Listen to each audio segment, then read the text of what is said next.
认真攻略，从不漏球。大家好，我是刷了1500把杜瑞尔也没有出主副的琉璃啊。我们这一期视频呢，简单聊聊两个点吧。第一个点是屏幕中各位看到的，暴雪今天凌晨发的 1.3.1 的补丁说明。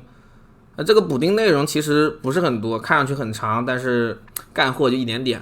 但是暴雪同步还发了另外一个东西，什么呢？月醒节啊，这个月醒节幻化，你一看啊，包括它的这个主题祭坛啊，你看这个龙形的祭坛，这几根香啊，包括下面的这些贡品啊，懂的都懂，这是春节活动。那我觉得还是有必要做一期视频聊聊他们的啊，所以接下来我们先来看看赛季的补丁说明。补丁说明 1.3.1 啊，没什么重点内容，但是有一个比较好的兆头，就是最开始的这个游戏更新，两个更新内容。第一个更新内容是吸血属性怪物治疗生命降低，世界4从1次回半血变成1次回1/4血了。在开荒的时候还是很恶心，但也没有那么特别的恶心了。这个改动怎么说呢？它如果放在上个赛季，那是神级的改动，因为上个赛季有大量吸血鬼怪物嘛，但放在这个赛季就一般般了。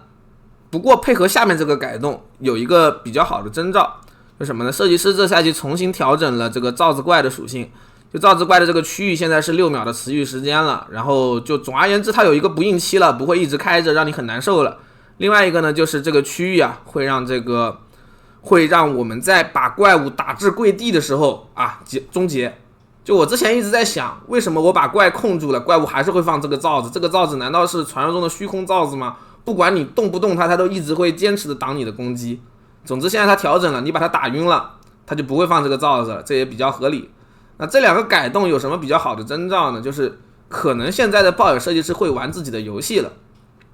为什么这么说呢？因为这赛季暴雪设计师之前是强推了2个远程玩法，第一个远程玩法是死灵法师的骨灵啊，他调整了一下，让死灵可以一直扔骨灵，作为一个主骨灵的玩法嘛。其次就是远程游侠啊，虽然远程游侠可能有一些 bug， 但是也是暴雪主推的玩法。但他们在主推这2个玩法之后，却没有考虑到造子怪对这2个玩法的恶心影响。而现在他们调整了一下，我推测是什么呢？可能之前那波裁员啊，把平时不怎么玩游戏但是只会做游戏的设计师可能给干掉了一些，或者让他们有那么一捏捏的威胁感，所以他们自己去玩了玩游戏，然后发现哇，骨灵跟远程游侠打造子怪也太难受了吧，感同身受的他们就赶紧新增了这个改动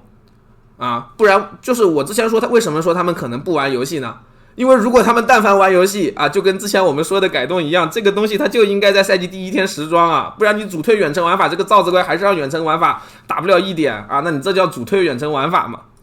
对吧？就总之这是一个比较好的征兆，说明现在暴雪设计师可能玩游戏了。具体的呢，还是要看之后的改动嘛，因为玩游戏的人跟不怎么玩游戏人的游戏更新逻辑是不太一样的，看看之后会不会出现类似现在这样的逻辑的改动吧。啊，就我之前对暴雪设计师是一直有偏见的，就比如说什么，比如说之前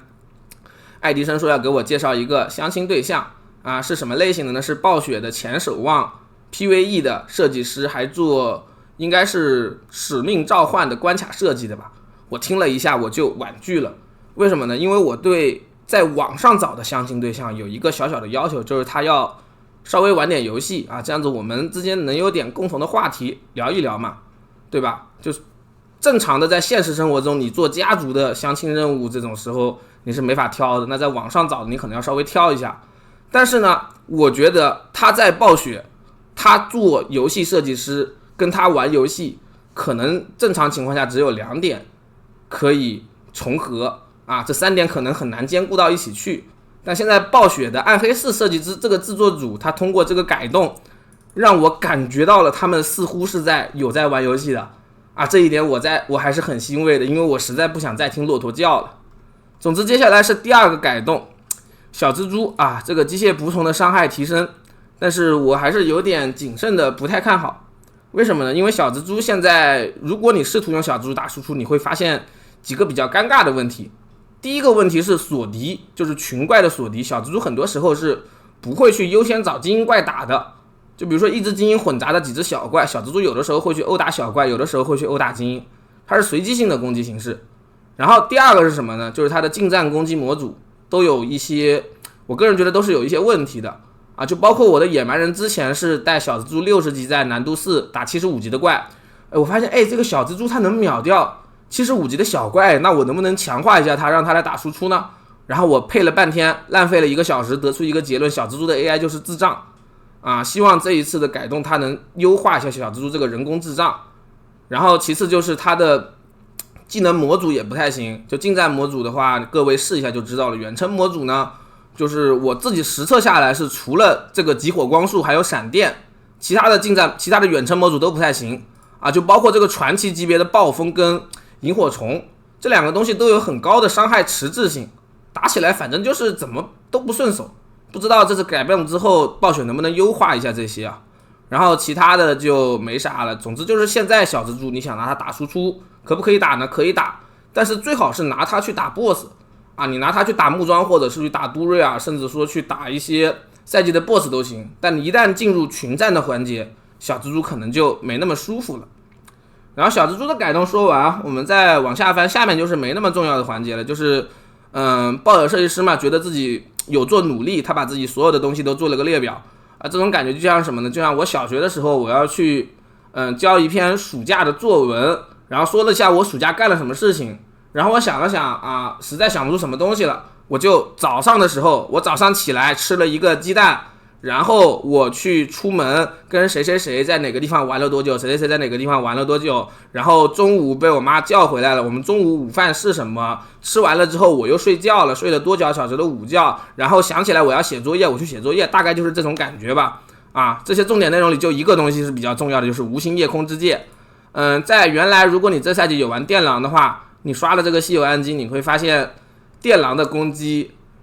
它既不能叠无形夜空之界的减号，也没有办法触发增伤，而像野蛮人的引导技能比如旋风斩是可以吃到无形夜空之界的减号的，但是没有增伤。总之现在是修复了，希望它这个修复是正常的修复吧，然后其他内容就没啥了啊。你看设计师包括连这个魔法使释放10级以上的赤炎烈焰没有额外效果的问题啊，这个问题他都专门挑出来跟你说了，对吧？就是怎么说呢，暗黑四设计师的蓝帖还是一如既往的有毛病，就是有一些重点的内容的暗改他是不会写在蓝帖里的，可能他们觉得比较丢人啊。就我说2个比较典型的东西，第一个就是这个赛季